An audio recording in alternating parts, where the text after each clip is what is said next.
The pounding on my door shook me out of sleep. I rolled over, glanced at the clock, and blinked hard. 6 a.m. The world outside was still wrapped in the gray-blue light of dawn, streets hushed under the Cleveland chill. No one in their right mind would come hammering on a door at this hour unless it was some kind of emergency. My first thought, trained by years of working as a nurse, was that something had happened to a patient, or maybe one of my neighbors had fallen ill? I stumbled out of bed, heart racing, and hurried toward the front door. The pounding came again, heavy and impatient. I called out, "Hold on!" But the noise didn't stop. My hand tightened on the knob as if I was bracing myself for bad news. I swung the door open, the cold morning air rushing in like a slap, and my breath caught in my throat. There stood my brother, Corvin, with 2 battered suitcases at his feet.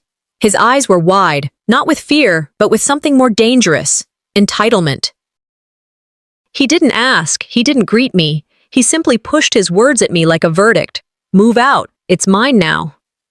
I stared at him, my mouth slightly open, trying to gather air, trying to gather sense. For a moment, I was caught between shock and disbelief, wondering if maybe I was still half asleep and dreaming. The silence inside me was louder than his voice. "Corvin," I managed finally. "What are you doing here?" He didn't answer. He picked up one of his bags and brushed past me, his shoulder pressing into mine as if I were the intruder. He dropped the suitcase on my couch, the same couch I saved up months of overtime to buy, the one I had chosen after testing a dozen others in the store. I closed the door slowly, my hands trembling. "You can't just barge in. I live here. I rent this place from Mom and Dad." "Not anymore," he said, tossing his second bag onto the armchair, knocking one of my neatly stacked nursing journals to the floor. "They already know I'm moving in. You should start packing." I could feel heat rising in my chest. "You don't live here, Corvin. I do. I pay the rent. Every month. On time." He smirked, his voice casual, like someone ordering breakfast. And I said, "Not anymore. This is happening. Stop fighting it." Inside me, a knot twisted. It wasn't just that he'd invaded my space. It was the way he dismissed my words, as though everything I had built here was nothing more than temporary clutter waiting for him to claim. Before I could push the argument further, my phone buzzed on the counter. I picked it up, desperate for some sense, praying maybe this was all a mistake. The screen lit up with my mother's name. I pressed answer. "Mom, you need to tell him to leave. He's in my apartment. He's—" Her voice cut through, sharp but calm, as if she had been rehearsing. "Thalassa, you should be grateful we even let you rent that place. Don't forget whose name is on the deed." Her words landed heavier than Corvin's suitcases. My pulse drummed in my ears. "Grateful?" I whispered. "I've been paying for years, every month, fixing things, repainting, making it livable." "Family needs to help family," she said. "Your brother has nowhere else to go. You've had enough time there. Be thankful we gave you that space as long as we did." I stood frozen, phone pressed against my ear, eyes locked on Corvin as he flipped through my mail like it was his own. Gratitude. That was the word she used. Gratitude for turning my independence into a loan I never asked for. Gratitude for living in a place I paid for but apparently never truly owned. I remembered a quote one of my patients once shared during a hard conversation. "Boundaries are not a sign of disrespect. They are a sign of self-respect." Brené Brown had said that, and it had stayed with me because it was true. But in this family, boundaries were rewritten as selfishness, self-respect, as betrayal.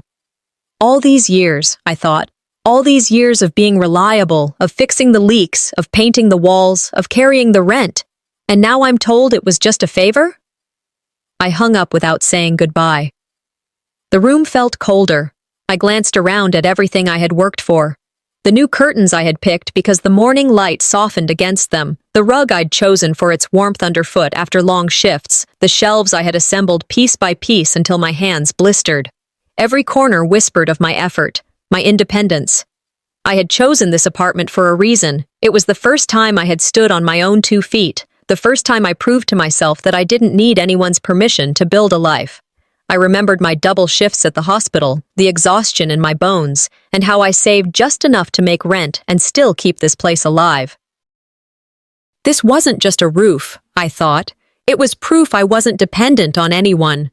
And yet Corvin had spent years drifting.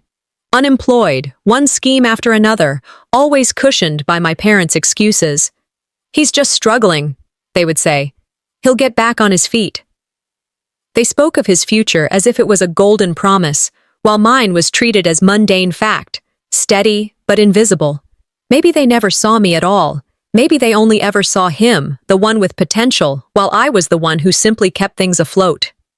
Bitterness seeped into my veins, but with it, something else, the faint spark of defiance. I turned back to the present, and there he was, Corvin sprawled on my couch, his shoes kicked off, his posture one of triumph. He leaned back as if he'd conquered a kingdom. His smirk widened. "You should pack up soon," he muttered lazily. "I'm having friends over later this week." My heart pounded against my ribs. Outrage burned hot, fear coiled in my stomach, disbelief clouded my breath. In that moment, clarity cut through me like glass. This wasn't about money, it wasn't about rent, it was about erasing me from my own life, rewriting the story I had built. And I realized my fight wasn't with Corvin alone, it was with my own blood. The hours after Corvin barged into my apartment felt unreal, like a bad play I couldn't step out of.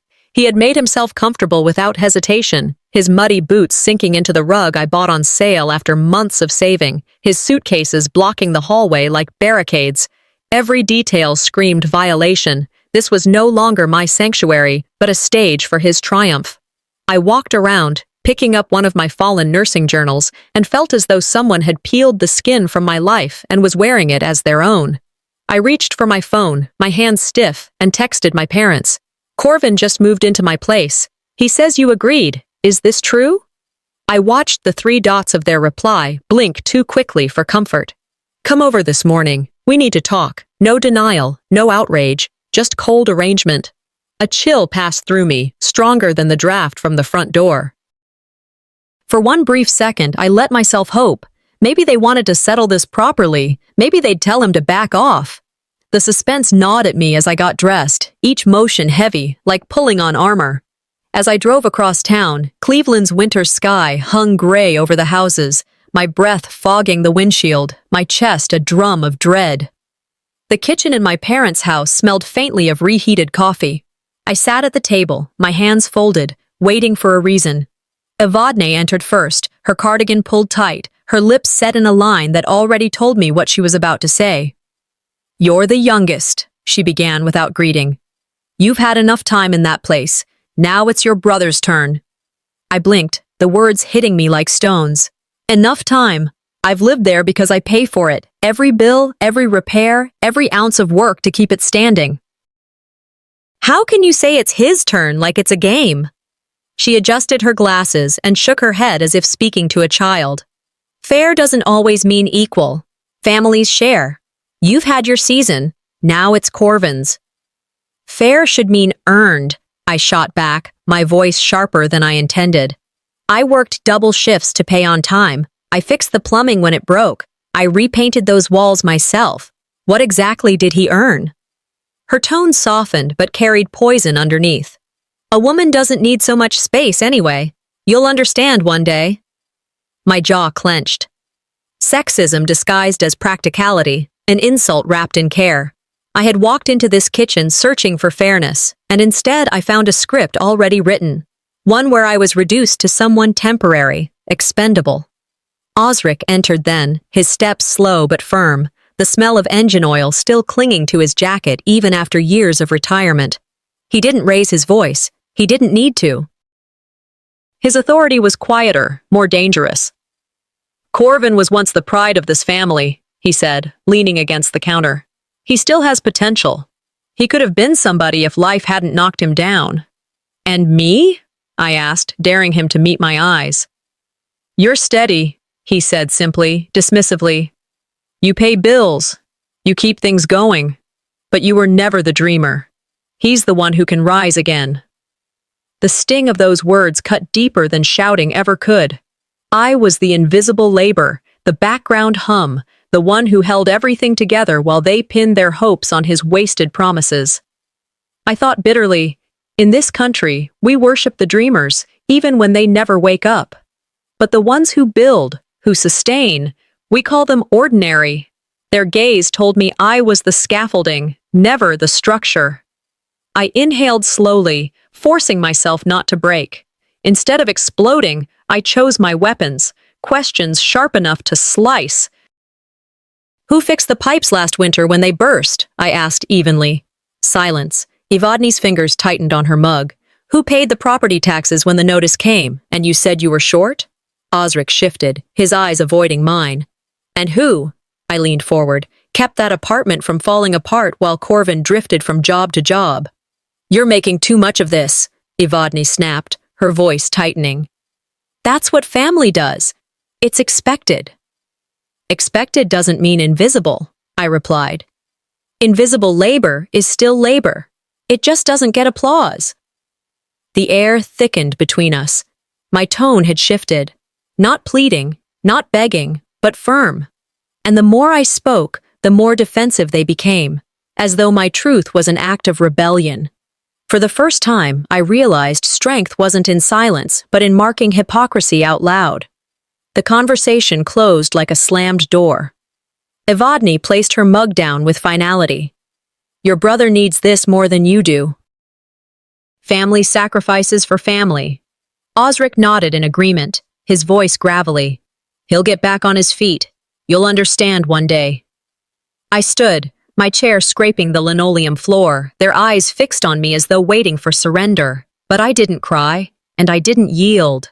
I turned, walked past the hallway photographs where Corvin's face seemed to shine brighter than mine, and pushed out into the cold air. Anger, betrayal, and something sharper churned inside me. My hands shook on the steering wheel as I drove away, each block of road a rope tightening around me. For years, I had believed I was the one holding this family together. But as the morning stretched into noon, the truth pressed harder. Maybe I wasn't the anchor at all.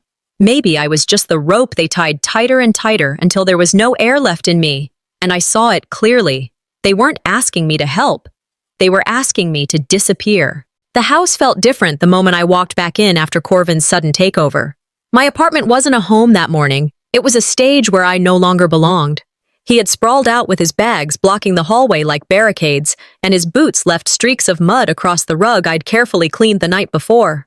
I caught sight of one of my nursing journals half buried under his suitcase, and the thought came to me like a whisper I couldn't shake. It felt like a stranger had slipped into my skin and claimed it as his own.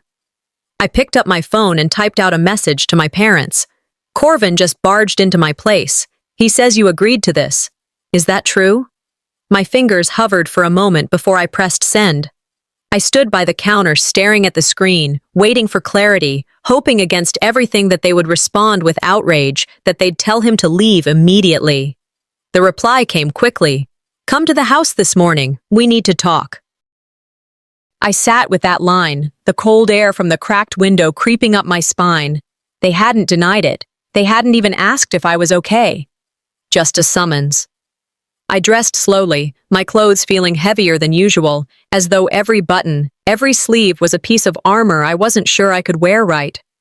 By the time I got into the car and pulled onto the quiet Cleveland streets, the winter sky had settled into a dull gray. Houses passed by in neat rows, but the roads felt longer than ever. I gripped the wheel tightly, my breath fogging the windshield, a silent prayer building inside me. Maybe there was still a chance they'd see reason. Maybe they'd take my side. The kitchen smelled faintly of old coffee, the kind that had been reheated too many times. I sat at the table, hands folded, the ticking of the clock loud in the silence. My mother, Evadne, came in, her cardigan pulled tight around her, her face calm, but her eyes hard. You're the youngest, she began. No greeting, no question. You've had enough time in that place. Now it's your brother's turn. I blinked. Enough time? Mom, I live there because I pay for it. Every month. On time. I keep it standing. How can you say it's his turn as if we're taking shifts on a ride? Her lips pressed thin.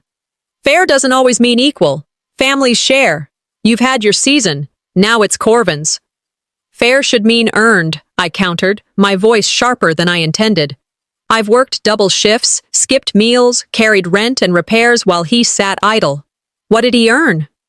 Her tone softened, but carried steel beneath. A woman doesn't need so much space anyway. You'll understand one day. The words fell heavy, sexism coated in practicality. I sat there, staring at the mug in her hands, realizing that no matter what I said, I had already been cast in the role of temporary occupant. My father, Osric, stepped in a few minutes later. The faint smell of grease still clung to his jacket, though he had retired from the garage years ago. His voice was steady, not loud, but each word dropped like a stone. Corvin was once the pride of this family, he said, leaning against the counter. He still has potential. He could have been somebody. And me? I asked, forcing him to look at me. He exhaled. You're steady. You pay bills. You keep things going. But you were never the dreamer. He's the one who can rise again. The sting of his dismissal hit harder than if he had shouted. I wasn't the one with possibility. I was the one who kept the lights on. I thought bitterly, in this country we worship the dreamer, even when he never wakes up. But the one who builds, the one who sustains, we call ordinary. And that's what I was to them. Ordinary scaffolding propping up their hopes for him. I forced myself to stay calm, though the fire was hot inside me. I didn't raise my voice. I asked questions sharp enough to pierce the air. Who fixed the pipes last winter when they burst? Evadne's fingers tightened on her mug. She didn't answer. Who paid the property taxes when the notice came, and you said you were short? Osric shifted his stance, his gaze drifting to the floor. And who? I leaned forward, my voice steady. Kept that apartment livable while Corvin drifted from job to job? You're making too much of this, my mother snapped. That's what family does. It's expected. Expected doesn't mean invisible, I said. Invisible labor is still labor. It just doesn't get applause. The silence that followed was thick enough to choke on. My tone had shifted. I wasn't pleading anymore. I wasn't asking them to see me. I was pointing out their hypocrisy, and the more I spoke, the more defensive they became, as though truth itself was rebellion. At last, Evadne set her mug down firmly. Your brother needs this more than you do. Family sacrifices for family. Osric nodded in agreement. He'll get back on his feet. You'll understand one day. I pushed my chair back slowly, the legs scraping the linoleum floor. Their eyes followed me, waiting for my surrender, maybe expecting tears, but none came. I turned, walked past the hallway lined with photographs, so many of Corvin, his smiles captured like trophies, while mine were fewer, smaller, tucked in the corners. The air outside hit me colder than it had all morning, but sharper too, as if it cut through the haze. My hands trembled on the steering wheel as I drove, not from weakness, but from fury. For years, I had believed I was the rope holding us together, the one binding a fragile family into place. But the truth pressed down harder with every mile. I wasn't their anchor. I was the rope they tied tighter and tighter until there was no room for me to breathe. And as the road stretched ahead, I knew this much. They weren't asking me to help. They were asking me to disappear. When I returned to my apartment that evening, the air inside felt different, heavier. The front door opened to a sight that turned my stomach.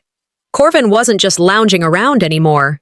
He was pacing from wall to wall, holding a measuring tape, stretching it across the living room, as though he were a contractor hired to redesign. He hummed to himself while jotting numbers on the back of my mail, the bills I had worked long hours to cover. This room will be my office, he said without even turning around. Maybe I'll repaint. Something lighter. Blue, maybe. I stood frozen in the doorway, grocery bag slipping from my hand onto the floor. The sound of apples rolling across the wood barely made him pause. You don't live here, Corvin, I said, my voice clipped, sharp. You don't decide anything. Not the color, not the furniture, not a single wall. He chuckled, pulling the tape across the window frame. You're so tense. It's already decided. Mom and Dad told me this place is mine. Why fight what's inevitable? The words landed like a punch, each one driving out what little breath I had left. Inside, my thoughts twisted. It was like watching a stranger map out my body, pointing at pieces of me as if choosing organs to claim. Shock fused with anger, each second quickening the beat in my chest. I dropped my purse on the counter and marched toward him, planting myself firmly in his path. Enough. If you don't stop this, if you don't put down that tape, I won't stay silent anymore. He tilted his head, smirk spreading like oil. You? What are you going to do? Run crying to mom and dad again? His tone stung, but something sharper cut through. For years I had avoided confrontation, choosing peace over fire. But now the humiliation I felt was different. It wasn't just about him tossing his weight around. It was about occupation. This wasn't a sibling squabble. It was a hostile takeover. I'm warning you, Corvin, I said, holding his gaze steady. This is not your home. You can pretend all you want, but don't think I'll just disappear quietly. His laugh echoed, filling the space like smoke. Disappearing quietly is exactly what you do best. I clenched my fists at my sides, forcing myself not to scream. Rage burned beneath my skin, but I knew anger alone wouldn't win. He thrived on it, fed on it. I would have to be sharper than that. The sound of heavy boots against the hallway broke the tension. The door swung open without a knock, and Osric stepped inside. My father. His presence was solid, commanding, the kind that filled a room even before he spoke. Good job looking ahead, he said, clapping Corvin on the back. This place should have been yours anyway. I stared at him, my chest hollowing. Dad, are you serious? You're standing in my apartment. I've paid every dime, fixed every pipe, bought every stick of furniture. He cut me off with a laugh that rattled through me like glass shattering. We only let you stay because no one else wanted it. Don't act like you've done us a favor. His words knocked me sideways, a gut punch that left me breathless. I looked at the chair he lowered himself into, my chair, the one I had chosen after endless hours shopping, and saw him sit as if he were judge and executioner. Something in me broke and hardened all at once. Their laughter wasn't just sound. It was a weapon, a reminder that they didn't see me, never had. I remembered a line I had once read. The most painful thing is losing yourself in the process of loving too much. Marilyn Monroe's voice echoed in my memory. I had given too much, money, labor, time, even silence. And here they were, turning it into dust. I stood still, but inside, the turning point had come. This warning I had given Corvin wasn't just for him, it was for me. If I kept quiet now, I would lose myself completely. Their laughter painted years of smaller humiliations in brighter color. Being asked to sit at the folding chair near the kitchen during family dinners, while Corvin took the seat of honor. Watching him lauded for half-baked ideas, while my steady paycheck and repairs were dismissed as just what you're supposed to do. Each memory fit together like tiles on the same floor, leading here to this moment. They think I'll bow my head and vanish, I thought, a coldness settling in my chest. They think my silence means surrender. They don't know I've already started planning. The pain was sharp, but sharper still was the resolve growing behind it. I would not crumble, not this time. When Corvin finally pocketed the tape measure and Osric leaned back in satisfaction, they looked like men who had already won. Corvin's smug grin carried the triumph of conquest. Osric's nod was one of approval, a father pleased with his heir. I sat down, my fists tight against my knees, but not a single tear fell. My silence stretched not as weakness, but as decision. I thought quietly to myself, I used to believe silence meant weakness. Tonight, I learned silence could be strategy. And if they wanted a war of erasure, I was ready to fight it my way. That night, after my father and Corvin had left my apartment, I sat alone at the edge of my bed, staring at the grooves their boots had pressed into my rug. Osric's mocking laugh replayed in my head, a sound so sharp it seemed to linger in the air long after they were gone. We only let you stay because no one else wanted it. The sentence spun inside me like a nail drilled into bone. And Corvin's smug face, the way he paraded around with that tape measure, He had already claimed victory before the battle even began. I closed my eyes and whispered to myself, I had been erased while sitting in my own living room. That thought cut deeper than anything else. To be stripped of ownership while still inside the walls I had built felt like a theft not of space, but of self. Yet, the more I turned it over in my mind, the more something steadier grew. They might want to reduce me to silence, to compliance, but I wouldn't hand them that satisfaction. My dignity was mine to protect, and if I had to fight, I would do it on my terms. The idea formed slowly, like a seed splitting open in the dark. I couldn't react emotionally. I had to be strategic. By morning, my phone rang. Evadne's voice came first, brittle and clipped, followed by Osric's gruff bass in the background. "You're being selfish," she said, wasting no time. "You won't even share with your brother. After all he's been through, you can't give him this one thing?" I tightened my grip on the phone. "Selfish?" I repeated, my voice trembling with restrained rage. "I paid for every plate in that cupboard, every fork in the drawer. I kept this place alive when no one else cared." Osric cut in, dismissive and cold. "Family sacrifices. You're making it harder than it should be. Stop acting like a victim." His words hit me differently this time. They weren't just defending Corvin, they were rewriting the story, flipping me into the villain. The victim had become the problem. The problem had become the one they protected. Inside, a bitter thought formed. Selfish. Selfish is standing on someone else's work and calling it your throne. I thought about something I had read years ago, a line that surfaced now like a buoy. When you're accustomed to privilege, equality feels like oppression. That was Corvin in one sentence, and my parents had fallen into his shadow, mistaking his demands for fairness. I took a deep breath, pressing the phone to my ear, and spoke evenly. Selfish is demanding my work and calling it yours. Selfish is erasing the person who actually kept the lights on while you pretended the house ran itself. Silence crackled on the line. Evadne exhaled sharply. "Don't twist this, Thalassa. You're overreacting." "No," I said firmly. "I'm done reacting. I'm stating facts." Osric's tone grew harsher. "Watch your mouth. You're being disrespectful." "Respect," I said quietly, "is a two-way street. And I haven't seen it from you in years." The call ended abruptly, the click loud in my ear. For a moment, anger boiled hot, but beneath it something else surprised me. Relief. I wasn't begging anymore. I wasn't pleading to be seen. I had drawn the line with words, and though they were furious, I felt taller than I had in days. That night, after hours at the hospital, I returned home and began the first step of my plan. I didn't make an announcement, didn't tell a soul. I simply started reclaiming what was mine. The picture frames from the living room wall came down one by one. I wrapped each in newspaper and slid them carefully into a box. The kitchen was next. The dishes I had bought at a thrift store during my first year living here, the mugs I had collected from hospital fundraisers, even the battered frying pan that had seen 100 lonely dinners. Each item I carried down to my car felt like a piece of myself being pulled out of their grasp. They wanted me gone. So I began disappearing, but not the way they imagined. They thought I would vanish in defeat. Instead, I was reclaiming piece by piece, weaving an exit on my terms.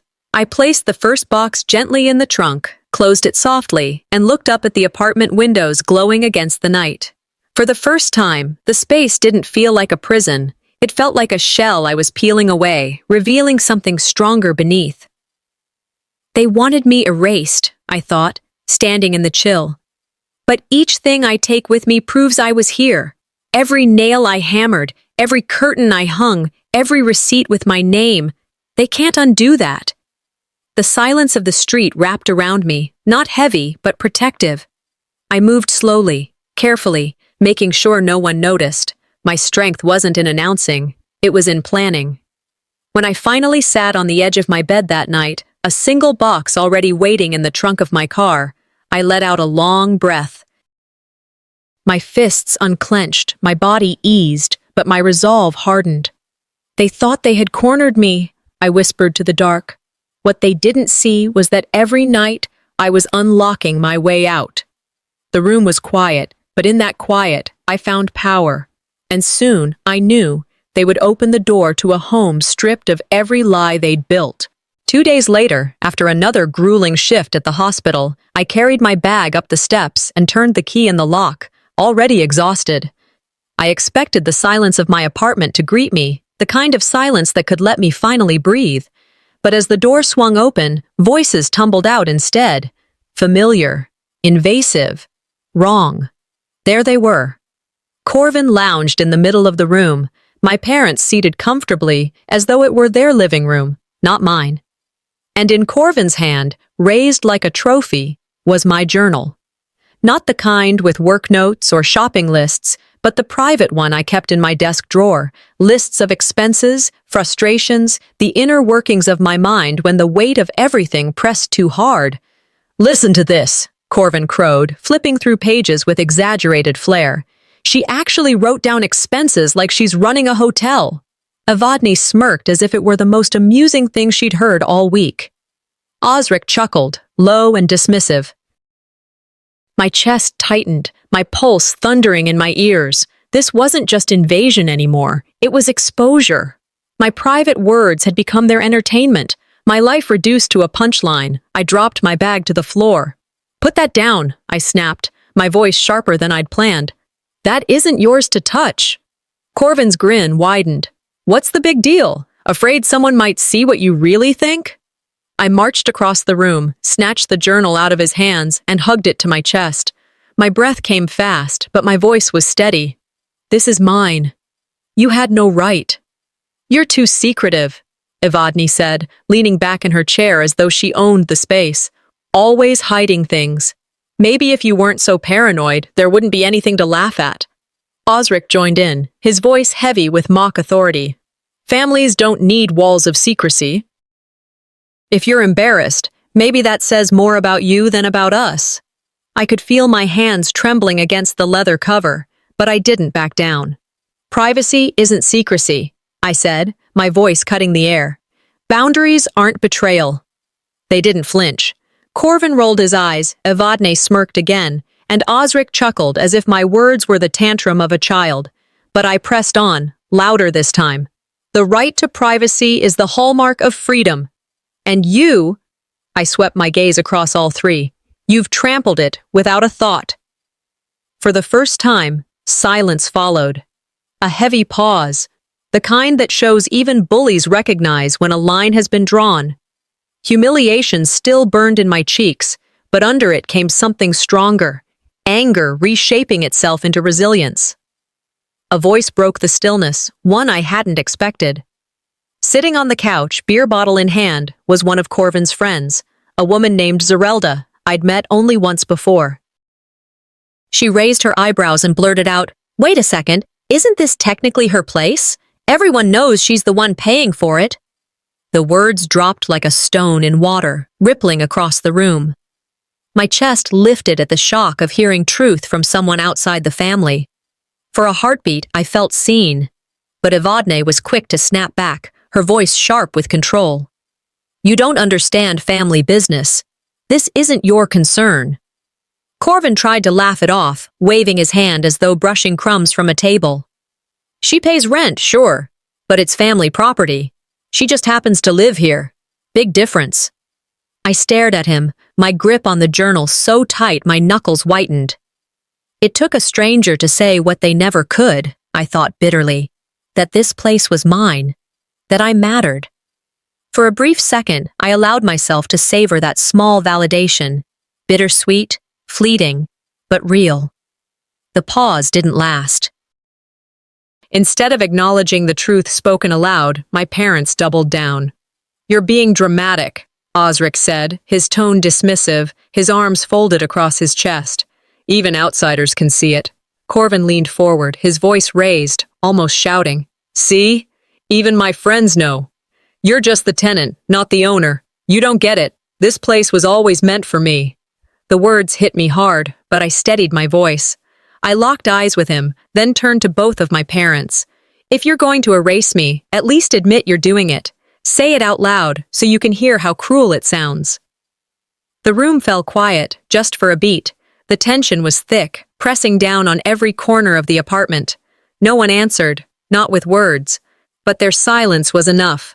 It was the truth they refused to say, the truth I already knew. Humiliation twisted inside me, but alongside it came clarity. They would never give me recognition, not willingly, and I had to stop waiting for it. Without another word, I pulled the journal tighter against me and walked to the door.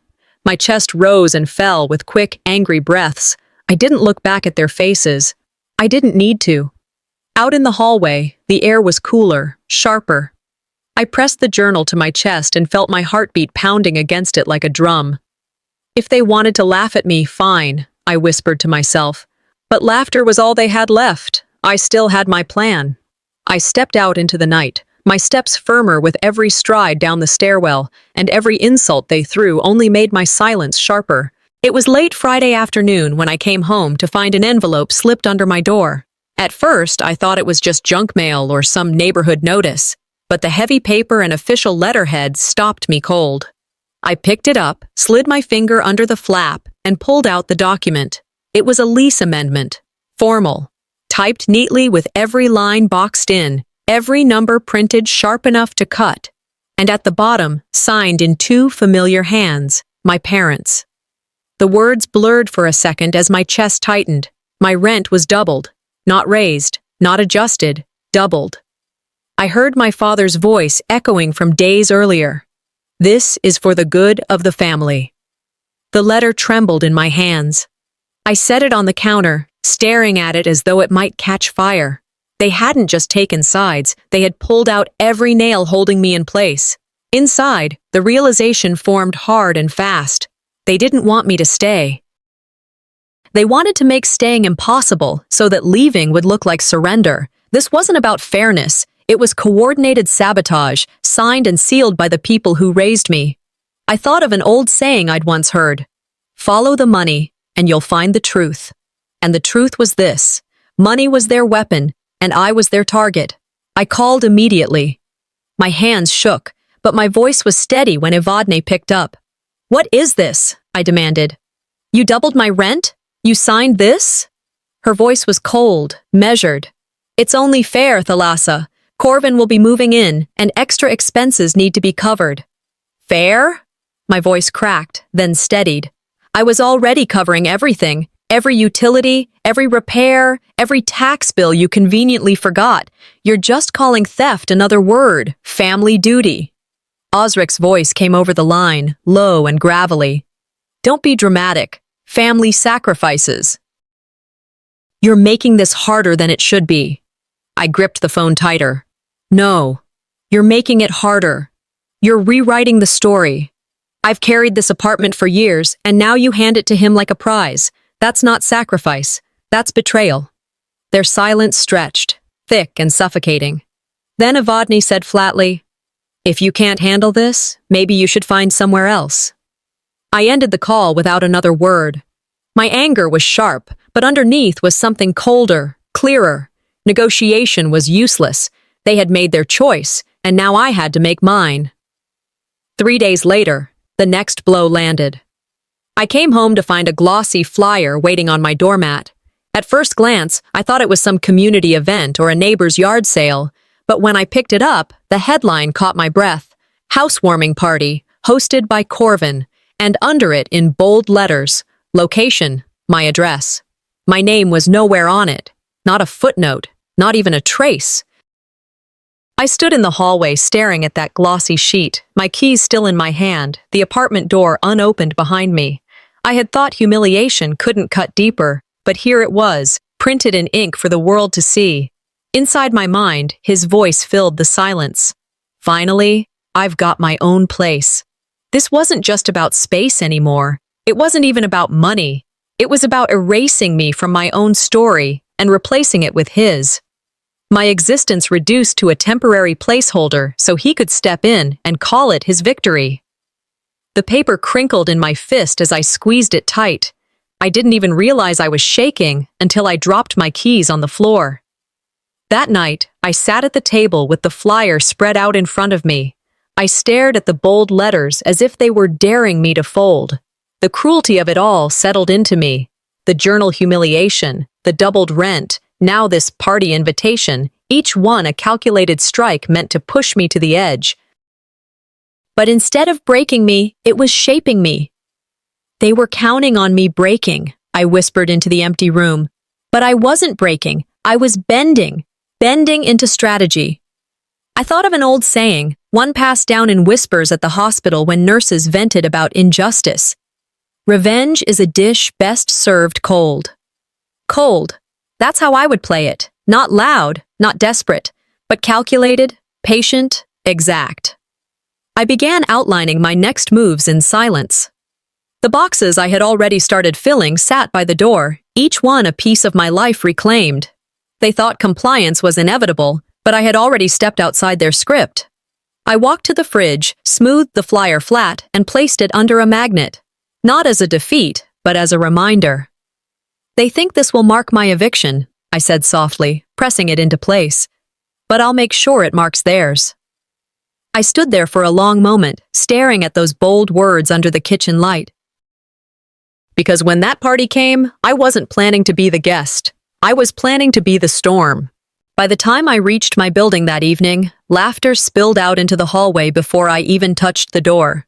The sound was sharp, foreign, like an unwelcome band warming up in the wrong house. I pushed the door open slowly, my bag still on my shoulder, and froze. My apartment, my walls, my furniture, my home was flooded with strangers. People I had never seen before were drinking, eating from trays set out on my counters, clinking glasses as if they belonged here. And in the center of it all was Corvin, basking in the glow of attention. He slapped shoulders, raised his cup high, and greeted guests as if he had hosted 100 parties here before. "Welcome to my place," he declared. "Glad you could make it."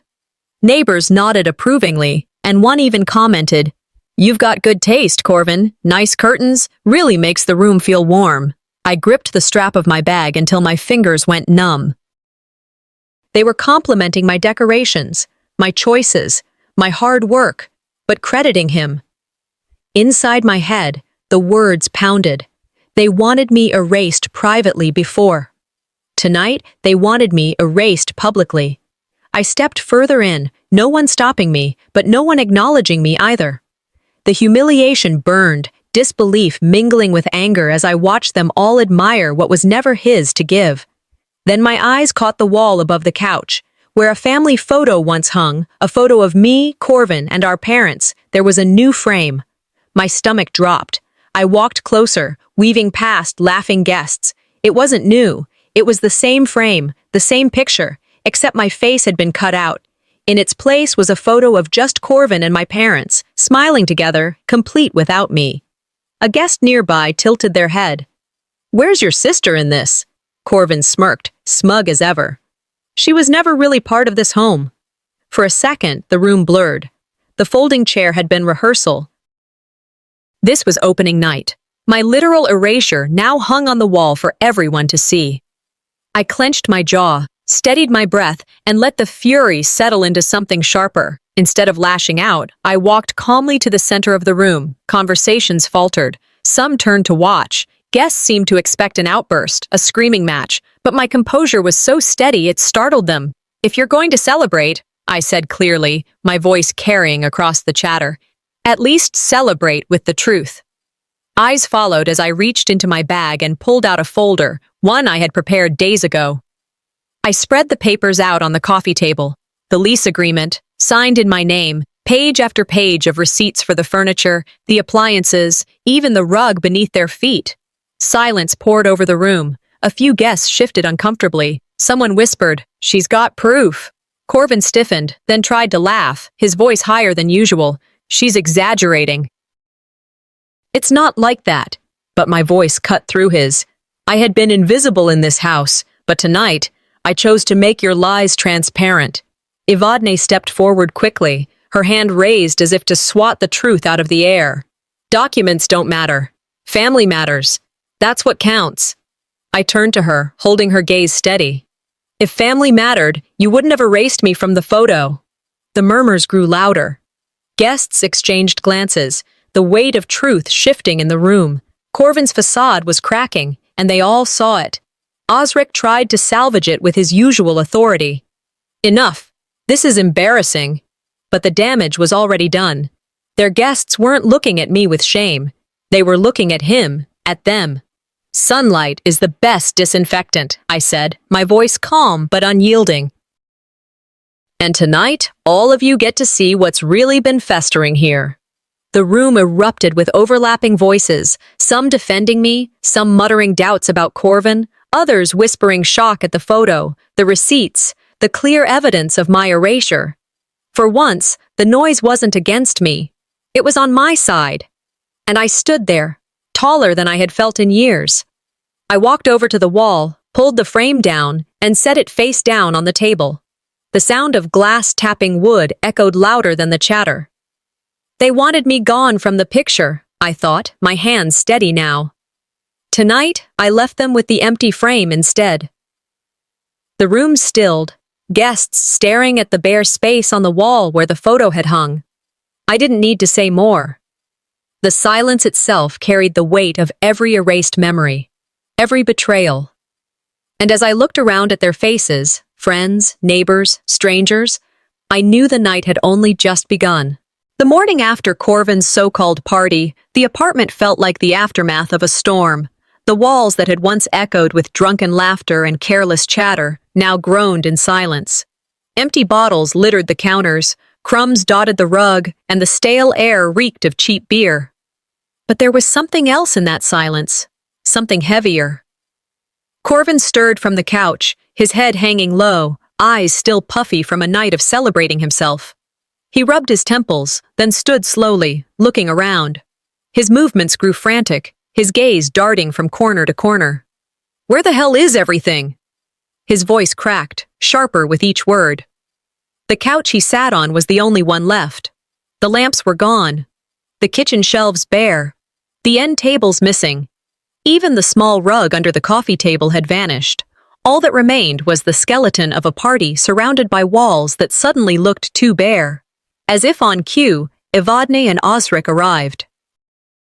They stepped in with the air of conquerors, ready to bask in their son's victory. But instead of triumph, they found Corvin pacing like a caged animal. "Where's the furniture?" Evadne demanded. "They were here last night!" Corvin shouted, flailing his arms at the hollow corners. "Everything's gone!"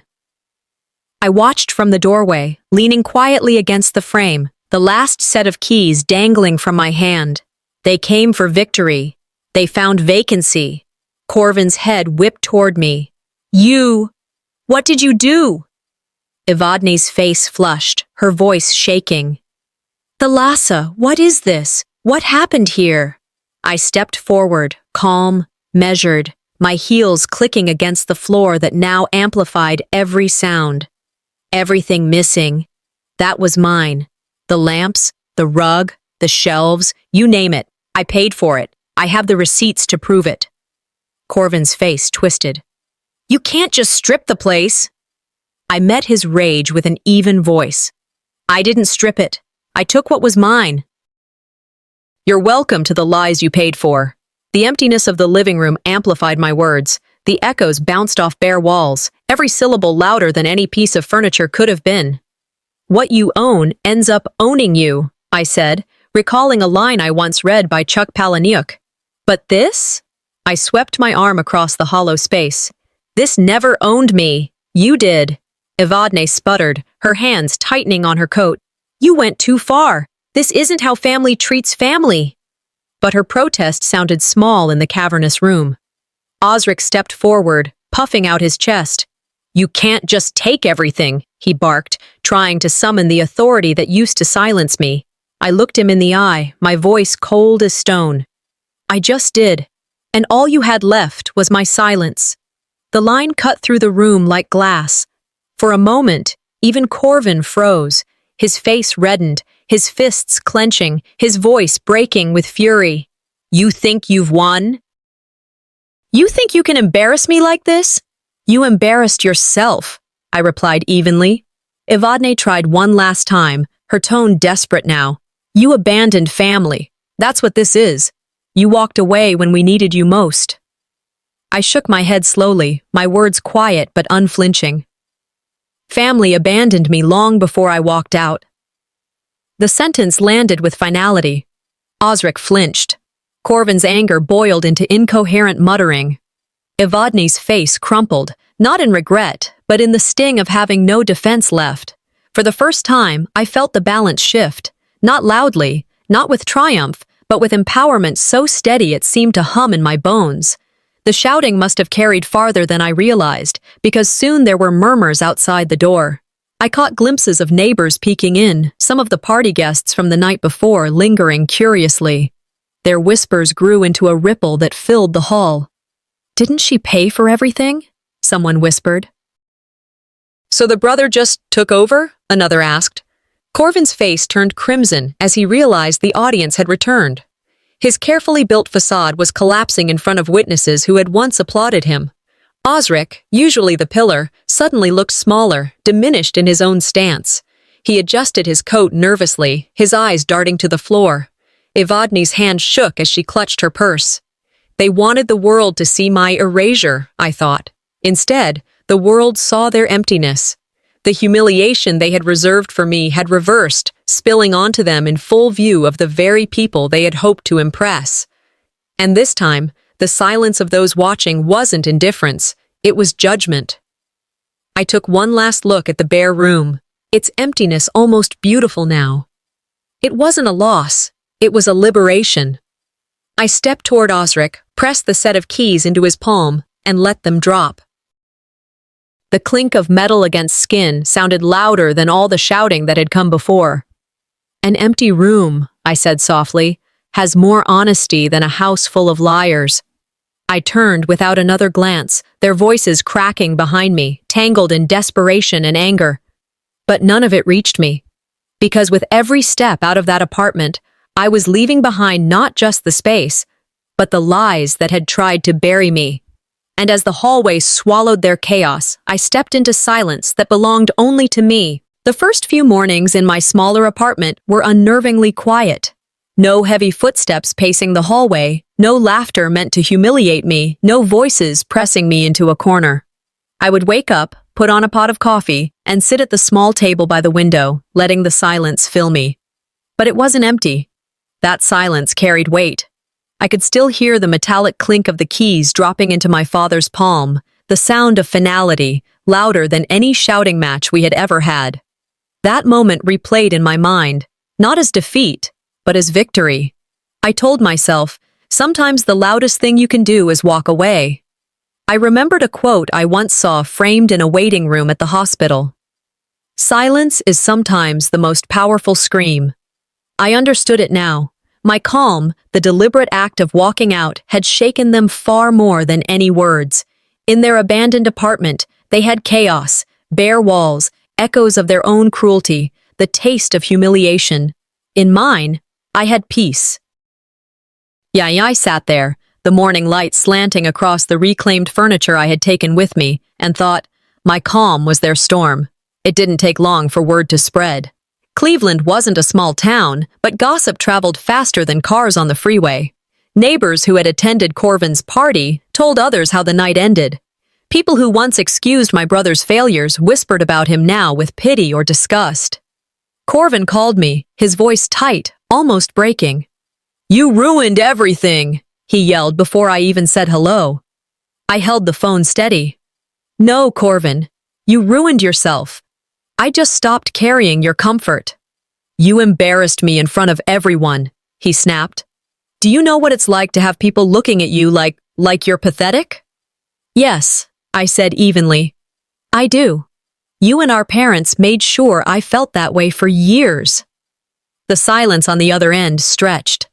For the first time, he tasted the sting of public shame. For the first time, I wasn't the one shrinking under it.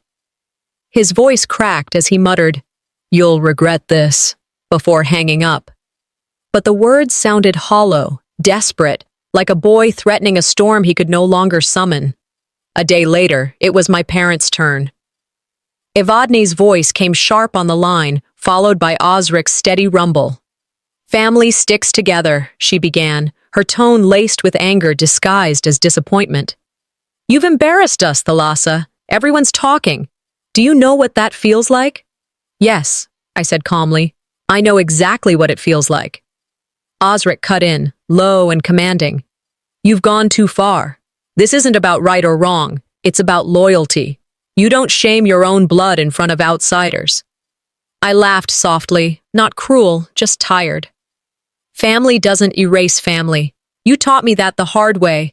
I didn't shame you. You shamed yourselves when you chose him over me again and again." They tried to minimize it. Evadne said, "It was just a misunderstanding. People always twist stories." But I knew, and they knew, that the truth had already taken root. Rumors and witnesses carried the weight they could never erase. It wasn't me on trial anymore. It was them, their favoritism, their lies, their cruelty. And though vindication felt sharp, it was also sad. Sad that this was what family had become. A week later, I sealed an envelope. Inside was the final check, signed in my neat handwriting. Along with it, I slipped a note written on plain paper. "This is the last rent check you'll ever cash in my name." I mailed it and pictured Evadne opening the envelope, her eyes skimming the words, Osric standing behind her, his face falling. The image wasn't gloating, it was justice.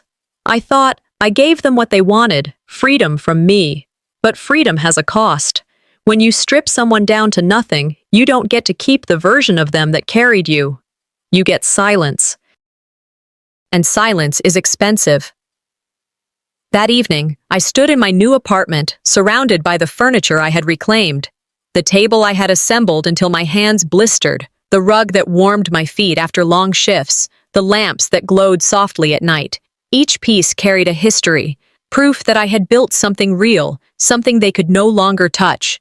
I ran my fingers over the edge of the table and smiled faintly. They thought they had trapped me. Instead, they handed me the key to walk away. I turned slowly, taking in the sight of my new home. It wasn't grand, it wasn't large, but it was mine. And as I looked around, I realized the true eviction wasn't mine. It was theirs. The first weeks in my new apartment passed with a rhythm that felt unfamiliar, but good. Each morning, I would wake to sunlight spilling gently across the floorboards, cutting through the quiet in a way that felt like a blessing. The smell of coffee brewing in my small kitchen became a daily comfort, richer than it had ever been when I lived under my parents' shadow. The space was smaller, yes, the furniture mostly secondhand, but every item answered only to me. I would sit at the reclaimed table, my table, the one I had assembled with blistered hands years ago, and run my fingers across its grain. It was scratched, worn, imperfect, but it was mine. That table became my anchor of renewal, the center around which I rebuilt my life. For the first time, I wasn't living in someone else's story. For the first time, every corner, every wall, every small detail spoke of me alone. And in that silence, I found a kind of peace I had never known. Meanwhile, the city carried whispers of what had happened. Stories traveled fast, even without my voice pushing them along. I didn't need to say a word. Neighbors, co-workers, even distant acquaintances carried fragments of the truth. "Didn't she pay for everything in that place?" I overheard one neighbor murmur at the grocery store. Another voice, half shocked, half satisfied, replied, "I heard he threw a party and ended up humiliated. Lost all his furniture, too." I walked past them, head high, cart rattling over the tiled floor. They didn't know I was there, but their words carried a strange vindication. Corvin's reputation shrank, his inflated ego punctured by whispers he couldn't control. My parents' image bruised as people turned their heads when they entered a room. Justice hadn't come in a courtroom, but it was real. Justice came in silence, in the way people's eyes shifted, the way conversations stopped when they walked by. I remembered something John Wooden once said, "Reputation is what people think you are. Character is what you really are." My parents had spent years polishing Corvin's reputation, but in the end, character revealed itself, and it wasn't mine that collapsed. Still, the satisfaction was bittersweet. I hadn't wanted victory this way, but I had to accept it as it was, the truth finally unveiled. In the quiet of my evenings, I thought about family, not with longing, But with clarity, I admitted to myself that I no longer expected apologies. They weren't coming, and I didn't need them anymore. For too long, I had clung to the cultural script that family always comes first, that blood binds stronger than anything else. But I had learned the harder truth. When family becomes toxic, clinging to that script can destroy you. I remembered Evadne's voice, sharp with judgment. Family sacrifices for family. Now I thought, sacrifice without respect is just servitude.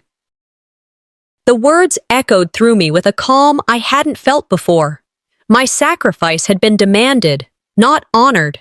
And when sacrifice becomes a tool of control, it ceases to be love. I let that truth settle like a stone in still water, rippling outward until my whole being accepted it. But liberation wasn't only about what I had lost, it was also about what I was building. Yes, I grieved the bond I had once believed in. There were nights when the absence of their voices pressed heavy on me, when I mourned not what was, but what could never be. Yet I also recognized the growth. I was no longer invisible, I told myself, staring into the mirror one morning before work. Even if only to myself, I finally existed. I began to build a new support system. A neighbor helped me carry groceries up the stairs one evening, and we shared a laugh that led to coffee the next morning. A coworker dropped by after a shift with a bottle of wine, and we sat late into the night swapping stories about resilience. It wasn't family by blood, but it was family by choice. I thought, sometimes family isn't the one you're born into. It's the one you build around honesty. And I remembered a line by C.S. Lewis. You can't go back and change the beginning, but you can start where you are and change the ending. That became my mantra. I couldn't rewrite the years of erasure, but I could author what came next. One evening, I sat at my table, a new journal in front of me. My hand hesitated for a moment over the first page. The last time I had kept one, it had been violated, turned into a weapon against me, but I pressed pen to paper anyway. I let them go, I wrote, the ink flowing steady. And in letting go, I found myself. I leaned back, staring at the words. The past wasn't gone. The scars still existed, but they no longer owned me. I closed the journal slowly, the sound of its cover snapping shut, filling the room like a promise. And as I set it aside, I thought, the story wasn't over. Just theirs was. In the month that followed, silence became my companion, but not the empty kind. It was the sort of silence that hummed with justice. While I settled into my new life, my absence became a storm for them. I heard it in whispers at the grocery store, caught glances at the post office, overheard fragments while waiting in line for gas. Corvin's disastrous party had turned into a neighborhood tale, retold with relish. Didn't she strip the place bare? One woman said behind me in line. Good for her, another replied. She paid for all of it. About time someone stood up to them. Meanwhile, the rent they had doubled became their noose. Without my steady checks, their finances faltered. Bills piled high, the mortgage on their other property suddenly too heavy. I imagined Evadne at her kitchen table, calculator in hand, trying to balance a sheet that no longer worked. They demanded I disappear, I thought. Instead, they vanished piece by piece. Respect, comfort, pride. I remembered an old African proverb I'd once read. The axe forgets, the tree remembers. And in this case, I was the tree. Every swing they had taken at me, I remembered. And now, they were left splintered. Corvin tried to bluff his way through the wreckage. For a time, he strutted around, insisting he was still on top. But illusion crumbles when no one believes it anymore. Friends began avoiding him, weary of his arrogance. Job interviews ended quickly once his reputation preceded him. The call came late one night. His voice no longer angry, but desperate. I just need a little help, he said, words strained. I let the silence stretch before answering. Help is earned, Corvin, not stolen. His breathing was heavy on the other end. You don't get it. I'm your brother. You're supposed to back me up. My voice was calm. For the first time, I'm not the one begging. You are. And no, I won't carry you anymore. I hung up, my chest steady. Vindication washed over me, not cruel, not triumphant, but clean. Then came my parents. Their call was sharper, laced with anger wrapped in shame. Family sticks together, Evadne scolded. You've embarrassed us. Everyone knows what you did. Do you realize how that feels? Yes, I said, my tone even. I know exactly how that feels. Osric's voice was gravel, meant to intimidate. You went too far. You humiliated us in front of the whole community. This wasn't just about a house. This was about loyalty. I let out a short laugh. Family doesn't erase family. You erased me long before I walked away. They shifted tactics, tried guilt. You left us with nothing, my mother whispered. I closed my eyes and answered slowly, clearly. No. I left you with exactly what you gave me. The words landed like stone, and I could hear the air change. Neighbors must have overheard through thin walls or open windows, because soon enough, the whispers turned sharper in town. Old allies who once defended them no longer spoke up. Invitations dried, smiles disappeared. Justice came, not with handcuffs, but with eyes turned away. And I thought of another saying, one I'd heard often. You reap what you sow. Weeks later, I stood in front of my neighbors at a small gathering. It wasn't a courtroom, but it might as well have been. People had questions. They wanted clarity. So I gave it, calmly, without anger. I laid it all out. How I had paid every month. How I had repaired every pipe, bought every stick of furniture, covered every tax. How my parents doubled the rent to force me out. How Corvin paraded through my home like a conqueror, only to be left with empty walls. I spoke not for sympathy, but for truth. They wanted applause for their lies, I said to the circle of faces watching me. I gave them truth instead. And the silence after was louder than any cheer. Heads nodded. Some looked down, ashamed they had believed the other version. Others met my eyes, their respect quiet but strong.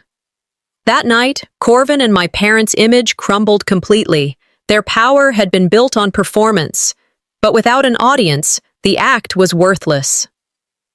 One morning, not long after, sunlight streamed through the window of my new apartment, landing on the rug I had taken with me. I stood in the middle of the room, surrounded by furniture I had chosen, items that carried the weight of my work, my independence. I sat at my table, opened my journal, and wrote my final reflection. They evicted me from their love, so I evicted them from my life. I laid down the pen and leaned back.